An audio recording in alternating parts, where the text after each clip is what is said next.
90% लोग समाज के अति पिछड़ा, दलित, आदिवासी से आते हैं। 500 सबसे बड़ी कंपनी की आप लिस्ट निकालिए और इसमें पिछड़ा, अति पिछड़ा, दलित, महादलित, अल्पसंख्यक, आदिवासी को ढूंढ के निकाल दीजिए, आपको कोई नहीं मिलेगा। 10% आबादी में से आते हैं। सारा बैंक का धन उनको जाता है, सेना में उनका कंट्रोल है। कांग्रेस सांसद और लोकसभा में विपक्ष के नेता राहुल गांधी के हालिया बयान ने राजनीतिक हलकों में नई हलचल पैदा कर दी है। राहुल गांधी ने दावा किया कि भारतीय सेना का नियंत्रण देश की महज 10% आबादी के पास है जो ऊंची जातियों से आते हैं। उनके इस बयान ने खास तौर पर बिहार में विवाद को जन्म दे दिया, जहां राजनीतिक दलों ने इसे अलग अलग नजरिए से देखना शुरू कर दिया। इस बीच कांग्रेस नेता डॉक्टर उदित राज ने राहुल गांधी के बयान का समर्थन करते हुए कहा कि सेना में जाति आधारित रेजिमेंट्स होना कोई नई बात नहीं है। उन्होंने तर्क दिया कि जब राजपूत, जाट या डोगरा रेजिमेंट मौजूद है तो दलित या पिछड़े वर्गों की रेजिमेंट भी बनाई जा सकती है।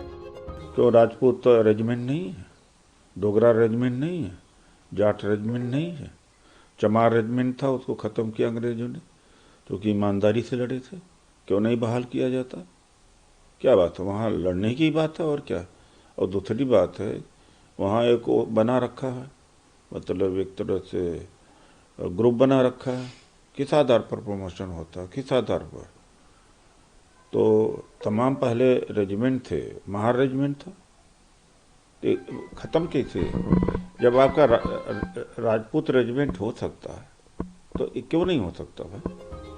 बता दें कि बिहार के औरंगाबाद जिले के कुटुंबा में एक चुनावी सभा को संबोधित करते हुए राहुल गांधी ने कहा था कि देश की लगभग 90% आबादी दलित, महादलित, पिछड़ा, अति पिछड़ा या अल्पसंख्यक समुदाय से आती है, लेकिन सत्ता, उद्योग और नौकरियों पर नियंत्रण केवल 10% लोगों के हाथों में है।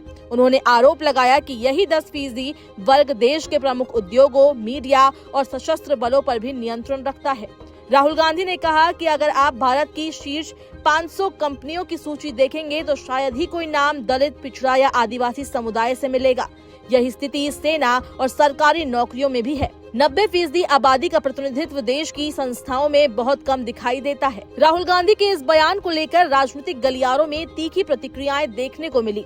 कुछ नेताओं ने इसे देश की सेना का अपमान बताया और कहा कि सेना का ढांचा हमेशा से योग्यता और सेवा के आधार पर चलता है, न कि जाति के आधार पर। आपको बता दें कि ये पहली बार नहीं है जब राहुल गांधी सेना से जुड़ी किसी टिप्पणी को लेकर विवादों में आए हो। अगस्त 2023 में भारत जोड़ो यात्रा के दौरान उन्होंने दावा किया था कि चीन ने अरुणाचल प्रदेश में भारतीय क्षेत्र के कुछ हिस्सों पर कब्जा किया है और भारतीय सैनिकों की पिटाई की है। इस बयान को लेकर उन्हें सर्वोच्च न्यायालय की फटकार भी झेलनी पड़ी थी।